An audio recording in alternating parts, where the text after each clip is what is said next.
మొదటి సమూయేలు గ్రంథము 1వ అధ్యాయము మనము 11వ వచనాన్ని నేను చదువుతున్నాను, దయచేసి చదువుతాము. బహు దుఃఖాక్రాంతురాలై వచ్చి యెహోవా సన్నిధిని ప్రార్థన చేయుచు బహుగా ఏడ్చెను. సైన్యములకు అధిపతి యెహోవా, నీ సేవకురాలైన నాకు కలిగి ఉన్న శ్రమను చూసి నీ సేవకురాలైన నన్ను మరొక జ్ఞాపకం చేసుకొని నీ సేవకురాలైన నాకు మగ పిల్లలు దయచేసి అడగను.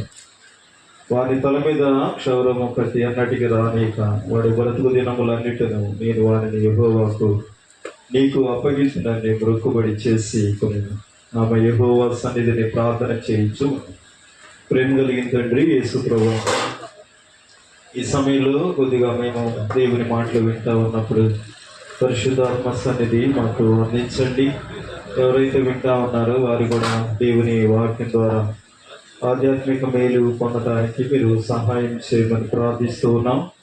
ఈ నామానికి వందనాలు, స్తోత్రములు. కృపా సత్య సంపూర్ణుడు రక్షకుడు యేసుక్రీస్తు ప్రభువా, వ్యక్తి మొదటి ప్రసంగం ద్వారా అని పరిశుద్ధాత్మ కార్యం జరిగించి ప్రతి ఒక్కరితో మాట్లాడమని యేసుక్రీస్తు యొక్క ప్రేమ కలిగిన నామమును బట్టి ప్రార్థించి వేడుకొంచు ఉన్నాము తండ్రి. హల్లెలూయా. ప్రియులారా, ఈ చదవబడినటువంటి వాక్య భాగంలో ఈ మొదటి సమూయేలు గ్రంథము 1వ అధ్యాయము 1వ వచనము నుండి మన చివరి వరకు చదివితే ఈ అధ్యాయంలో ఉన్న కొంత వివరణ మీకు ఇవ్వాలని ఆశిస్తా ఉన్నాను. ఆ వివరణ ఏంటి అంటే హన్నా గురించి మనము చాలాసార్లు మనం వింటాము. బైబిల్లో హన్నా అనేటువంటి పేరు కలిగినటువంటి వారు ఒకళ్ళు ఉన్నారు. అలాగే అన్న అని లోకాసు వార్త 2వ అధ్యాయంలో కూడా ఒకటి కనిపిస్తారు, ఒక సహోదరి కనిపిస్తారు. ఈ హన్నా ఈ 1వ అధ్యాయంలో నా అంశం ఏంటి అంటే, వినండి అక్క, మా నా అంశం ఏంటంటే హన్నా ఇతరులతో ఉన్న సహవాసం, ఇతర వ్యక్తులతో, ఈ 1వ అధ్యాయంలో కనిపించేటువంటి వారితో ఇతరులు ఎవరైనా సరే వాళ్ళతో ఉన్న సహవాస సంబంధాన్ని ఎలా కొనసాగించింది అనేది నేను ఈ సమయంలో మీకు జ్ఞాపకం చేస్తాను. ప్రియ సహోదరి, మన జీవితంలో కూడా అనేక మంది ఇరుగు పొరుగు వారు ఉంటారు, అలాగే మన స్నేహితులు ఉంటారు, మన కన్నా తల్లిదండ్రులు ఉంటారు, అలాగే భర్త, పిల్లలు, అన్నదమ్ములు అందరూ ఉంటారు. ఒక దేవుని బిడ్డగా మనం వీళ్ళతో ఎలాంటి సహవాస సంబంధాన్ని కలిగి ఉండాలో ఈ హన్నా ద్వారా కొన్ని మనము నేర్చుకోవచ్చు. చాలాసార్లు హన్నా ప్రార్థన అనే మాట మనము వింటాము. అయితే దేవుడు నాకు ఇచ్చిన తలంపు ఏంటి అంటే, సహోదరి, ఇతరులతో ఉన్న సంబంధాలు నేను మీకు చెప్పాలని ఆశిస్తా ఉన్నాను. మరి చాలా సంవత్సరాల నుండి ఇక్కడ ఈ గ్రామంలో సువార్త ప్రారంభించబడింది, మందిరం నిర్మించబడి మరి బుధవారం, శనివారం ఉపవాస ప్రార్థన, అలాగే ఆదివారం ఆరాధనలు జరుగుతూ ఉన్నాయి. దేవుని యొక్క సువార్త చక్కగా ప్రకటించబడతా ఉంది, సంఘం విస్తరించబడతా ఉంది అనేది మనము గమనించాలి, నేర్చుకుంటా ఉన్నాము. అయితే ఈ సహోదరి ద్వారా మనము నేర్చుకోవాల్సినటువంటి ఆత్మీయ సత్యాలు ఈరోజు నేను మీకు జ్ఞాపకం చేయాలని ఆశిస్తా ఉన్నాను. నేను ఇలా మీకు చెప్పాలనుకుంటా ఉన్నాను. ఒకటి ఏంటి అంటే, ఇలా రాసుకోవచ్చు, నేను చెప్తుంది కొన్ని పాయింట్లలో. ఒకటి, హన్నా దేవుడు, ఆయనతో ఉన్న సంబంధాన్ని, హన్నా యెహోవా అనే మాట నేను మీకు జ్ఞాపకము చేస్తా ఉన్నాను. 1వ అధ్యాయము 5వ వచనం చివరిలో ఏమని ఉంటుందంటే, యెహోవా ఆమెకు సంతు లేకుండా చేశాను, యెహోవా ఆమెకు సంతు లేకుండా చేశాను అనే మాట. ఇది రకంగా చూస్తే వాళ్ళ భర్త ప్రార్థనకి వెళ్తాడు, అలాగే వాళ్ళ తోడుకోడలో ఉన్నటువంటి హన్నాది పెనిన్నా ప్రార్థనకు వెళ్తుంది, అంటే మందిరానికి వెళ్తారు, బలులు అర్పిస్తారు. అలాగే ఆమె కూడా పిల్లలు కలుగుతారు, ఈమెకు మాత్రం పిల్లలు లేరు. ఆరాధనకు వెళతారు, అలాగే బలులు అర్పిస్తూ ఉంటారు. తర్వాత ఈమెకి చాలా శ్రమలు, అలాగే చాలా దుఃఖముగా కలుగుతుంది. ఆమె ప్రారంభంలో ఆమె దుఃఖంతో మనకి పరిచయం అవుతుంది, కన్నీటితో పరిచయం అవుతుంది, వేదనతోనూ భోజనం చేయలేనటువంటి స్థితిలో హన్నా అనేటువంటి ఆమె పరిచయం అవుతుంది. అయితే ఇక్కడ దేవునితో ఉన్న సంబంధాన్ని నేను మీకు జ్ఞాపకం చేయాలని ఆశిస్తా ఉన్నాను. ప్రియ సహోదరి, నీ జీవితంలో ఎన్ని బాధలున్నా, ఎన్ని సమస్యలున్నా, నీ దుఃఖం ఎంత వేదనగా ఉన్నా, ఒకవేళ దేవుడు నాకేం చేశాడు అనేటువంటి బాధ నీకు కలిగిన, ఆ దేవుడిని మాత్రం విడిచిపెట్టకూడదు అనేది నేను మీకు చెప్పాలనుకుంటా ఉన్నా. అలాగే దేవుని సన్నిధి, ఆ గ్రామంలో షిలోహు అనేటువంటి ప్రార్థనా మందిరము ఉన్నది. మన గ్రామంలో కూడా ఒక ప్రార్థనా మందిరము ఉన్నది. దేవుని కానీ, దేవునికి సంబంధించిన మందిరం కానీ ఎన్నడూ విడిచిపెట్ట. ఒకవేళ సంతులు లేకపోయినా, ఒకవేళ నీ జీవితంలో దుఃఖంగా ఉన్నా, నీ శ్రమలో ఉన్నా, నీకు బాధలున్నా, ఎన్ని సమస్యలు నీకున్నా కూడా దేవుని మాత్రం విడిచిపెట్టకూడదు అనేది ఈ సమయంలో మనం జ్ఞాపకం చేసుకోవాలి. అందువల్ల దేవునితో ఉన్న సంబంధాన్ని ఏంటి నేను మీకు జ్ఞాపకం చేస్తూ 1వ అధ్యాయము 11వ వచనంలో ఇలా రాయబడి ఉంది. ఏంటి అంటే, సైన్యములకు అధిపతి యెహోవా, నీ సేవకురాలైన నాకు కలిగిన శ్రమ. దేవునితో మాట్లాడతాము. నీ సేవకురాలు, నీ సేవకురాలు, నీ సేవకురాలు అనే మాట 3 సార్లు కనిపిస్తుంది. అంటే నిన్ను సేవిస్తా ఉన్నాను ప్రభువా, ఇదిగో నీ మందిరాన్ని విడిచిపెట్టలేదు ప్రభు, నాకు బిడ్డలు లేకపోయినా విడిచిపెట్టలేదు, ఇలా నాకు శ్రమలు కలిగినా విడిచిపెట్టలేదు, నా దుఃఖ నివారణ కాపోయినా కూడా దేవుని మందిరాన్ని విడిచిపెట్టలేదు అనేది ఆమె ప్రత్యక్ష సాక్ష్యము. అయ్యా, నీ మందిరంలోనికి వచ్చాను.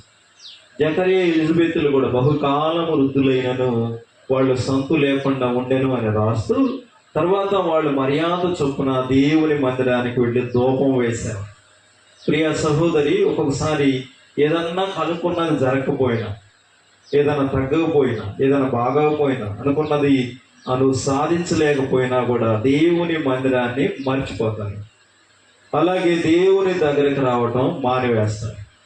ఇది హన్నా నేర్పిస్తున్నటువంటి పాఠం ఏంటంటే, నీ జీవితంలో ఎంత దుఃఖంగా ఉన్నా దేవుని మాత్రం మర్చిపోకూడదు, దేవుని సన్నిధికి వెళ్ళటం మాత్రం ఆగిపోకూడదు అని ఆమె మన యొక్క జీవితాలు, దేవునితో ఉన్న సహవాసం చాయన వేరుగా ఉండి మనం ఏమీ కూర్చున్న సహోదరి, ఒకవేళ లేట్ అవుతుంది అంతే, కొంచెం ఆలస్యం అవుతుందేమో, కానీ ఆలస్యం అయ్యింది అని మనకున్న సమయంలో ఒక్కోసారి దేవుడు వెంటనే జవాబిస్తాడు, ఒక్కోసారి కొంచెం ఆలస్యం చేస్తాడు, కొంచెంసారి దేవుడు అనుకున్న సమయానికి తగిన కాలంలో ఆయన మాత్రము మన కోరికను నెరవేర్చేవాడు అన్నటువంటి విషయాన్ని మనం చూస్తాం. మన పిల్లలు కూడా గమనించండి, ఏదైనా డబ్బులు అడిగినా కూడా ఒక్కోసారి వెంటనే ఇస్తాం, ఒక్కోసారి ఆలస్యం చేస్తాం, ఒక్కోసారి ఇవ్వం.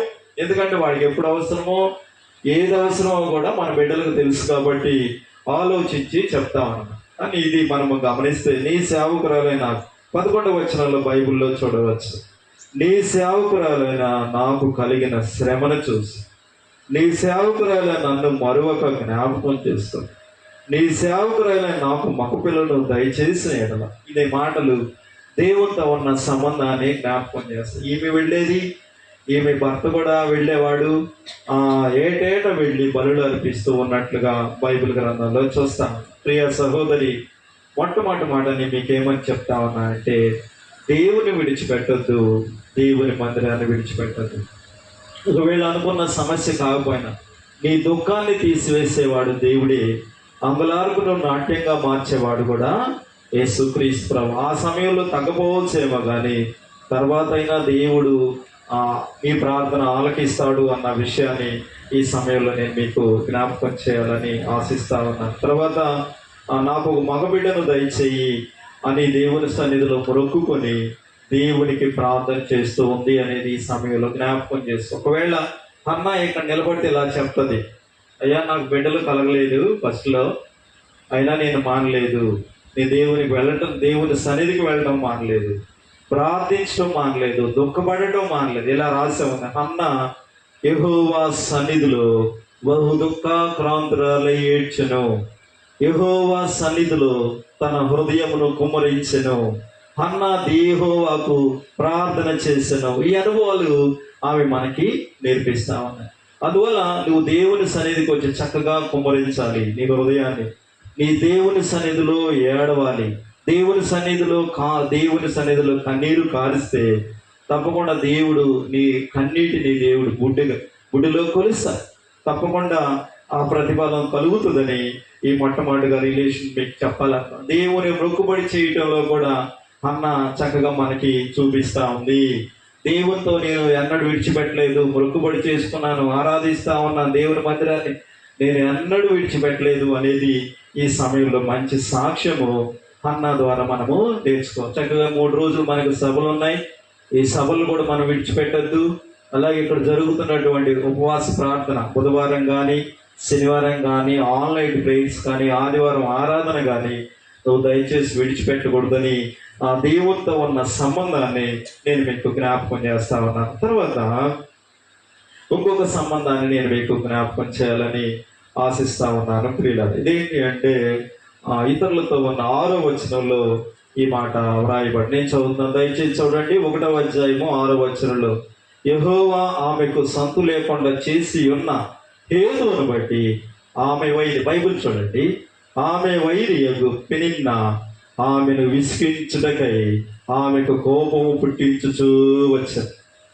రెండవది ఏంటి అంటే హన్నా పెనిన్న, హన్నా పెనిన్న అనే మాట నేను మీకు చెప్పాలనుకుంటున్నాను. తోడుకోడలు ఇంట్లో ఉన్నటువంటి ఎవరైనా సరే ఆమె ఎన్నడూ ప్రేమించినట్లు కానీ, ఆమెను పలకరించినట్లు కానీ, ప్రేమ మమకారాలు చూపించినట్లు కానీ పెనిన్న హన్నా విషయంలో చూడలేదు. ఆమె ఎలా చేస్తూ ఉందంటే కోపికించి కూర్చుండెను, విసిగించుచుండెను అని బైబిల్ గ్రంథంలో మనము చూడొచ్చు. ఇది రెండవ రిలేషన్ మీకు జ్ఞాపకం చేస్తాను. మీ ఇంట్లో కూడా ప్రార్థనకి వెళ్తా ఉన్నప్పుడు చాలా మంది కోపం రేపించవచ్చు, చాలా మంది విసిగించవచ్చు, చాలా మంది ఆమె చేసినటువంటి మేలును బట్టి నీ మీద అసూయ కూడా పడవచ్చు. చూడండి, లేయాకు జ్ఞాపకం చేయాలని ఆశిస్తా ఉన్నాను. అంటే పెనిన్నా విషయంలో ఆమె కోపము పుట్టించినా కానీ, ఆమె విసిగించినా కానీ ఈమె ఎన్నడూ ఆమె మీద కోపం పుట్టించలేదు. అలాగే ఈమె కూడా ఎన్నడూ ఆమెను విసిగించలేదు. ఆమెను ఎన్నడూ ఓదాపు వాదన ఎన్నడూ పెట్టుకోండి. ఆమెను వాదించడం కానీ, ఆమెతో మాట్లాడటం కానీ, మాటకు మాట ఎదురు ప్రశ్నించడం కానీ, ఆమెతో మాట్లాడటం కానీ ఎన్నడూ చేయండి. ఇది మంచి లక్షణం అన్న. ఈ మౌనంగానే ఉంది. ఎంత విసిగించినా బైబిల్ తీసుకొని ప్రార్థనకి వెళ్ళడం ఆమె చూసిందా. ఏమన్నా మాట్లాడదామేమో అని ఒకవేళ పెనిన్నా అని ఉండవచ్చేమో కానీ ఆ మౌనంగా ఉన్నట్లుగా, ఆమెతో ఏమి ఎదురుదిగినట్లు కానీ, ప్రశ్నించినట్లు కానీ బైబిల్ గ్రంథంలో మనము చూడమని. ప్రియ సహోదరి, ఈ మధ్యాహ్న సమయంలో నేను ఈ రిలేషన్ మీకు చెప్పాలనుకుంటున్నాను. ఒకవేళ మీలో ఎవరైనా నిన్ను విసిగించిన, నీ మీద కోపం రేపిన, ఒకవేళ నీ మీద తోలనాట్లు నిందలు వేసినా, ఏమేసినా కూడా నువ్వు దేవుని వైపు చూడాలి, మందిరం వైపు చూడాలి. అదే మనము నేర్చుకోవాలి. యేసు ప్రభు కూడా అదే చెప్పాడు. ఆయన ఏమీ మాట్లాడలేదు, అందరికి మాదిరి ఉంచి పోయిన. ఆయన మీద ఉమ్ము వేశారు, కొరడాలతో కొట్టారు, నిందలు మోపారు, అయినా చేసినా కూడా ఆయన అందరికి మాదిరి తిరిగి మాట్లాడలేదు, తిరిగి దూషించలేదు, మౌనంగా ఉన్నాడని యేసుక్రీస్తు గురించినటువంటి మంచి లక్షణము మనకి జ్ఞాపకం చేస్తాం. ఈ లక్షణం ఈమె కూడా మాంసము రక్త మాంసము కలిగిన సహోదరే. కానీ ఎప్పుడైతే దేవుని వాక్యం మనం వింటామో, ఆరాధనకి మనం వెళతామో, యేసుక్రీస్తులో ఉన్నటువంటి మంచి స్వభావము మనలోకి వచ్చేస్తుంది. వచ్చేయటం వల్ల వాళ్ళని ఎంత విసిగిస్తున్నా, ఎన్ని మాటలు మన ఇంట్లో వాళ్ళు తోడుకోళ్ళు అనొచ్చు, అత్తమ్మోళ్ళు అనొచ్చు, మామయ్యోళ్ళు అనొచ్చు, అలాగే ఎవరైనా సరే రానా బాధలు అన్నా కూడా యేసుక్రీస్తు కలిగినటువంటి స్వభావం, ఓర్చుకునే స్వభావం, సహించుకునే స్వభావం, ప్రేమించే మనలోకి వచ్చేస్తుంది. కాబట్టి అవన్నిటిని జయించే శక్తిని దేవుడు మనకి ఇస్తాడు అనేది మనం చూస్తాం. ఏమి కూడా అదే, అంత ఇసుకిచ్చినా కూడా, అంత అన్నా కూడా నోటి మాటతోనైనా ఆయన పాపము చేయలేదు. దేవుడు ఇలా చేశాడు అని అనలేదు అంటే మానవుని యొక్క స్వభావం కంటే కూడా దేవుని యొక్క స్వభావము వారి జీవితాల్లో, వారి ఆధ్యాత్మిక జీవితంలో ఎక్కువగా అలవర్చుకున్నారు. అది బలంగా ఉన్నారు. అందుకే హన్నా కూడా దేవుని యొక్క శక్తిని, దేవుని యొక్క ఆత్మను తనలో ఉంచుకుంది. కాబట్టి ఓర్చుకోవటం, అసహించుకోవటం, అర్థం చేసుకునడం, అదంతా దేవుని ప్రేమతో నింపుకుంది. కాబట్టి అవి అన్నా కూడా ఇంక లెక్కలేదు. అదే మనకి ఆ మానవుని యొక్క స్వభావం కనుకుంటే వాళ్ళు ఎన్న అన్నా, నేను అనలేనా, నేను తిట్టలేనా, నేను ఎదిరించలేనా అనే స్వభావం మనలోకి వచ్చేస్తుంది. అందువల్ల క్రీస్తు యేసున కలిగిన ఈ మనసు మనకి ఉండాలి. ఇది నేను 2 రిలేషన్ చెప్పాను. ఒకటి, ఆమెకు దేవునికి ఉన్న సంబంధము చాలా మంచిగా ఉంది. అలాగే ఈ రెండవది, ఆమెకు వైరికి ఉన్న సంబంధం. ఆమె ఎన్నడూ ఆమె శత్రువు అయినా కూడా ఈమె శత్రువుగా చూడలేదు. ఆమె వైరి అయినా కూడా ఈమె వైరి అని బైబిల్లో రాయబడలేదు అనేటువంటి మాట మనం చూస్తాం. అందుకే నీ శత్రువుల కొరకు ప్రార్థించండి, ఈ హింసించు వారి కొరకు ప్రార్థించండి. నా నిమిత్తం మిమ్మల్ని ఎవరినైనా నిందించి హింసించి మీ మీద అబద్ధముగా చెడ్డ మాటలలో పలుకున్నప్పుడు సంతోషించి ఆనందించండి అని బైబిల్ మనకు తెలియజేస్తుంది. మనకిస్తున్నటువంటి బైబిల్ సూత్రాలు ఏంటి అంటే, ప్రియ సహోదరి, సంతోషించు, ఆనందించు, అర్థం చేసుకో, సర్దుకో, ఓర్చుకో, తల వంచుకో, మాదిరి చూపించు, దేవునికి అప్పగించు, తీర్పు తీర్చుకో అనేటువంటి మాటలే మన నరనరాలు మన జీవితాల్లో ఎప్పుడు బందీలుగా ఉండాలని ఈ మాటల ద్వారా నేను మీకు జ్ఞాపకం చేస్తాను. సహోదరి, ఎవరైనా నేను బాధ పెడతా ఉన్నారా? సూటిపోటి మాటలు అంటా ఉన్నారా? ఒకవేళ నీ హృదయంలో గాయపరిచే మాటలు అంటున్నారేమో కానీ యేసు క్రీస్తు బట్టి నువ్వు ఓర్చుకో. నీ కోపం తెప్పిస్తా ఉన్నా. ఇక్కడ బైబిల్లో చూస్తే 6వ వచనంలో, ఆమె వైరి పెనిన్న ఆమెను విసిగించుటకై ఆమెకు కోపం పుట్టించు వచ్చును. అడిగితే అడుగుదాము, కదిలిస్తే కదిలిద్దాము అన్న మనసు ఎన్నడూ ఈమెలోకి రాలేదు అనే మాట ఏంటంటే, దేవుని యొక్క శక్తి, ప్రార్థన యొక్క ప్రభావం, ఆమె నేర్చుకున్నటువంటి సత్యాలు ఆమెను ఆధ్యాత్మిక జీవితంలో ఎంతో బలపరిచినాయి అనేది ఈ సమయంలో మనం జ్ఞాపకం చేసుకోవచ్చు. తర్వాత 3వ సహవాస సంబంధాన్ని నేను జ్ఞాపకం చేస్తాను. 3వది ఏంటి అంటే 1వ అధ్యాయము 7వ వచనంలో ఇలా ఉంది, ఎల్కానా ఆమెకు ఏటేటా ఈ రీతిగా చేయించు ఉండగా హన్నా యెహోవా మందిరమునకు పోనప్పుడల్లా ఆమె కోపం పుట్టించు వచ్చును, ఆమె భోజనము చేయక ఏడ్చుచూ వచ్చును. 8వ వచనం, ఆమెకు ఏమిటి అయిన ఎల్కానా, అన్నా నువ్వెందుకు ఏడ్చుచున్నావు? నువ్వు భోజనము చేయట ఎలా? నీకు మనోవిచారం ఎందుకు కలిగినది? 10 మంది కుమారుల కంటే నేను విశేషమైన వాడిని కానా అని ఆమెతో చెప్పుచూ వచ్చాను. ప్రియ సహోదరి, ఈ మొదటి అధ్యాయంలో ఇంకొక రిలేషన్ ఏమన్నాడు? భర్తతో ఉన్న రిలేషన్ నేను మీకు చెప్పాలనుకుంటాను. భర్త చాలా ప్రేమించే భర్త ఆమెకు తగిలేదు. ఆమెకు ఎంతో ప్రేమించేవాడు. ఈయన ఎన్నడూ పక్షపాతం చూపించదు. ఆయన భర్త ప్రేమించాడు అంటే ఈమె విధేయత చూపించాలి. విధేయత చూపించింది అని నేను నమ్ముతా ఉన్నాను. ఆయన భోజనం చేయమంటే భోజనం చేసేది. అంతకుముందు చేయలే. ఈయన భోజనం చేయమంటే అన్నపానములు పుచ్చుకొని వారు దేవుని మందిరానికి వెళ్ళారు. భర్తకి ఎక్కడికి రమ్మంటే అక్కడికి, బలులు అర్పించడానికి బలులు, తర్వాత పిల్లలు పుట్టిన తర్వాత కూడా దేవుడు బిడ్డల్ని ఇస్తాడు, మందిరానికి వెళ్ళావు. భర్తకి ఎక్కడికి వెళితే భార్య కూడా అలాగా వెళుతూ ఉంది అనేది ఈ సమయంలో మనము జ్ఞాపకం చేస్తాం. అన్నాని ఇలా నిలబడితే ఇలా చెప్తుంది, నేను నా భర్తకు ఎన్నడూ ఎదురు తిరగలేదు, విధేయత చూపించాను, ఆయన ఓదార్పును నేను పొందుకున్నాను, ఆయన ప్రేమను నేను ఆస్వాదించాను, ఆయన రోజు వచ్చి నాతో ఎందుకు భోజనం చేయలేదు, ఎందుకు మనోవిచారంగా ఉంది, ఆ రిలేషన్స్ మేము ఎప్పుడు మెయింటైన్ చేసామని అన్న ఈ సమయంలో జ్ఞాపకం చేస్తా ఉంది. ప్రియ సహోదరి, ఇది భర్త విషయంలో కూడా మీరు కూడా దేవుడిచ్చినటువంటి ప్రేమించడం కానీ, ఆ విధేయత చూపించడం కానీ, అలాగే ఆ నిష్కలంకంగా ఉండటం కానీ, ఇది మనకు చాలా బాంధవ్యాన్ని కలిగి ఉండాలి. యేసుక్రీస్తు సంఘానికి శిరస్సు అయినట్లు భర్త స్త్రీకి, అంటే పురుషుడు స్త్రీకి శిరస్సు అయి ఉన్నాడు అని బైబిల్ తెలియదు. నువ్వు లోబడాలి, అలాగే ఆయన ప్రేమించాలి. ఇది మర్మము అన్నట్లుగా ఇక్కడ కూడా మన పాత నిబంధనలో ఎల్కానాకి హన్నా చక్కగా లోబడింది.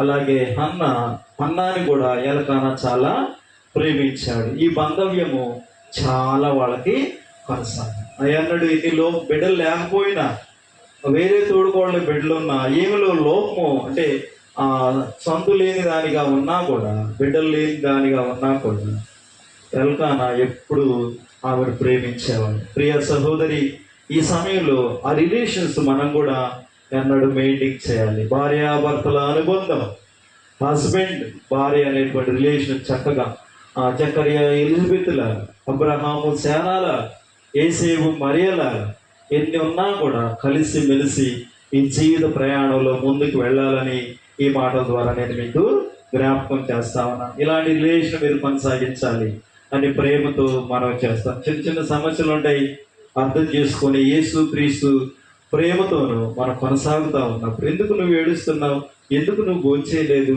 ఎందుకు నీకు విచారంగా ఉంది, నీకంటే 10 మంది పిల్లల కంటే నేనున్నానని ఆమె భరోసా ఇవ్వటం, ఈ విధేయత చూపించడం, కన్నీళ్లు తొడవటం, కలిసి భోంచేయటం, ఇది చాలా ఉంది అనేది మనం చూస్తాం. 2వ అధ్యాయం చివరిలో కూడా వాళ్ళు కలిసి మందిరానికి వెళ్ళడం, బిడ్డలతో కలిసి వెళ్ళటం అనేది చాలా వాళ్ళ ఇచ్చిపుచ్చుకుంటాం, మాట్లాడుకుంటాం, షేరింగ్ చేసుకుంటాం. ఫ్యామిలీలో కూడా లవింగ్ అండ్ కేరింగ్ ఇవన్నీ మనకి చాలా ముఖ్యం.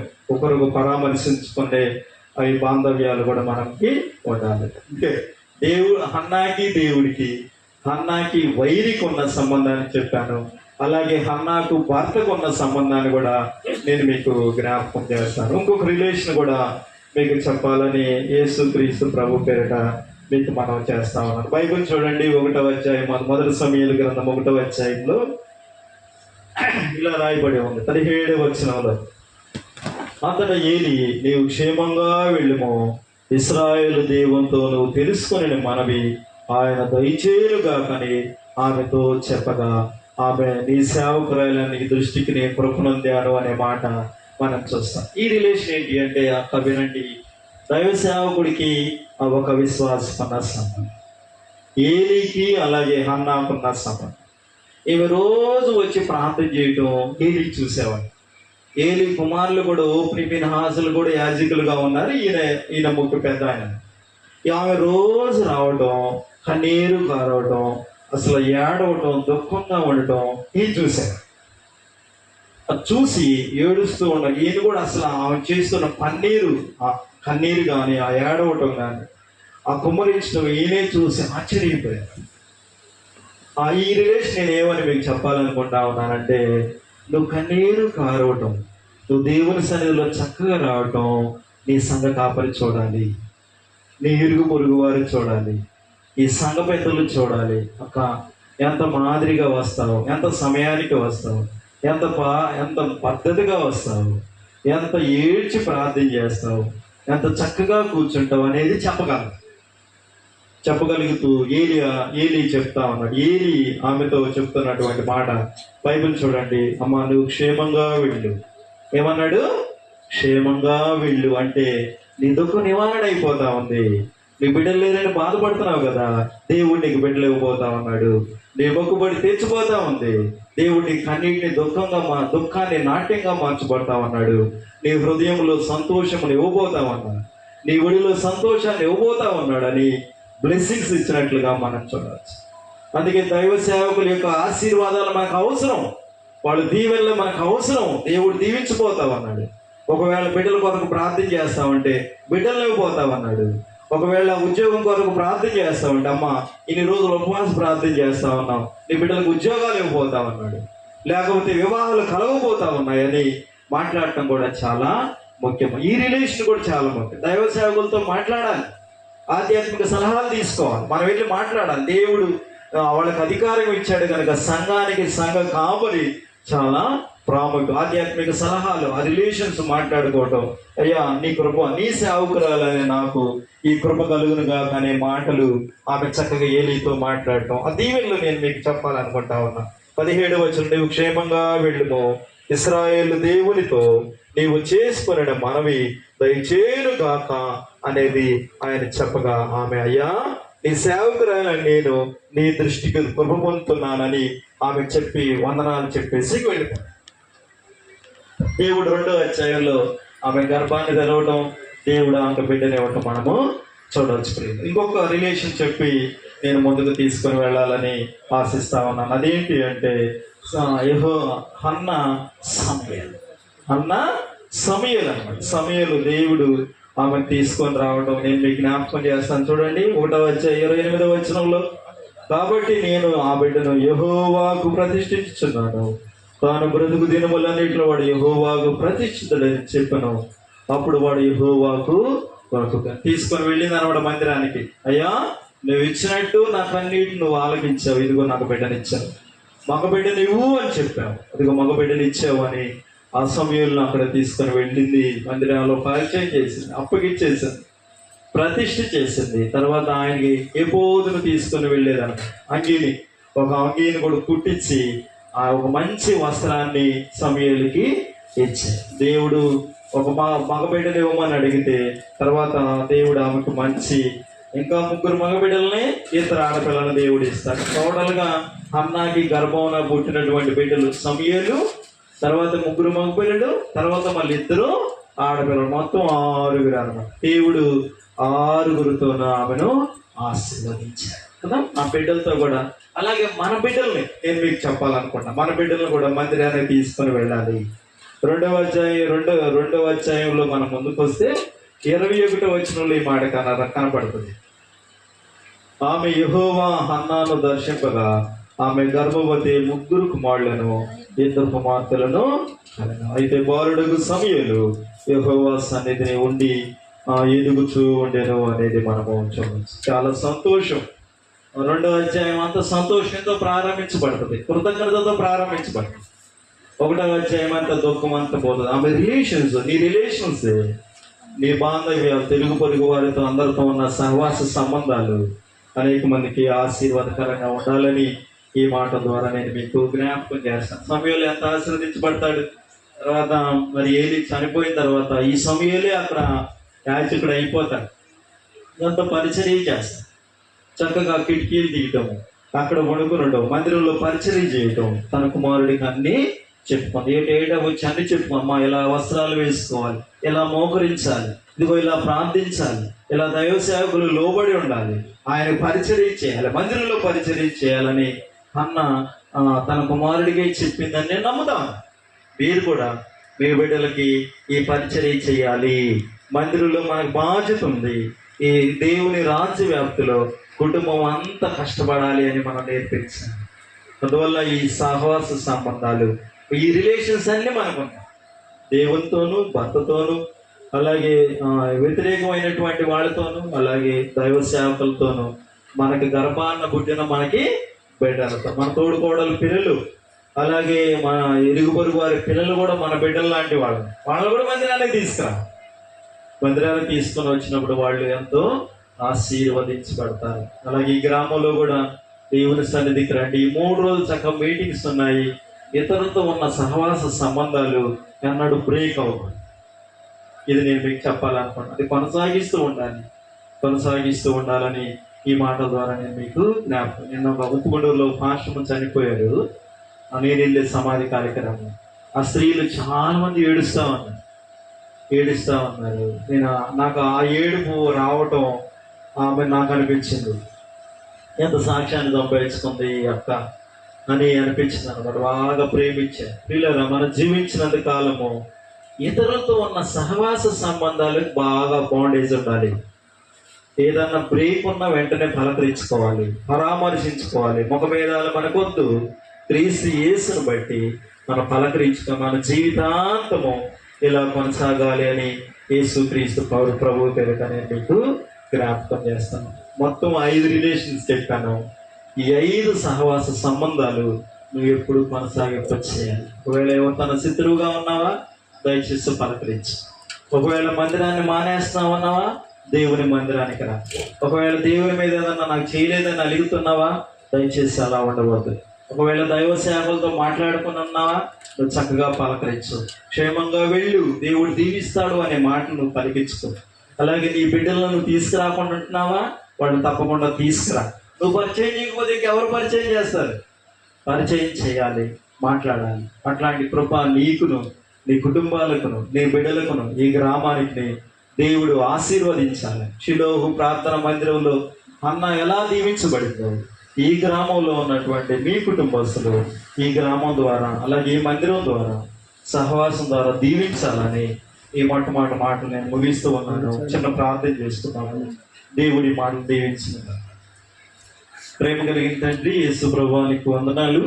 ఈ సమయంలో అన్న కృప కలిగిన తల్లి, ఇతరులతో ఉన్న సహవాస సంబంధాలు దేవునితో కానీ, అలాగే దైవ సేవకులతో కానీ, మందిరాలతో కానీ, అలాగే తోడు కోళ్ళైనటువంటి పెనిన్నాతోనూ, భర్తతోనూ, అన్నతోనూ, తన కుమారులతోనూ మంచి ఆత్మీయ సహవాసం, మంచి బంధాన్ని కొనసాగింపచేసి ఇక్కడ కూర్చున్న మేము కూడా ఇతరులతోనూ, అందరితోనూ, దేవునితో, బైబిల్తోనూ ఎప్పుడు కంటిన్యూషన్గా ఆ స్నేహాన్ని, ఆత్మీయ సహవాసాన్ని కొనసాగించడానికి మాకు సహాయం చేయి. ఎక్కడనైనా బాండేజ్లు కానీ వ్యతిరేకతలు మాకు వద్దు. బ్రేక్ కానికుండా క్రీస్తు యేసును కలిగిన ఈ మంచి మనసు మేము కలిగి ముందుకు కొనసాగించడానికి మాకు సహాయం చేయమని క్రీస్తు యేసు శక్తి కలిగిన నామమును బట్టి ప్రార్థించి వేడుకొంచున్నాను తండ్రి. ఆమేన్. థాంక్యూ.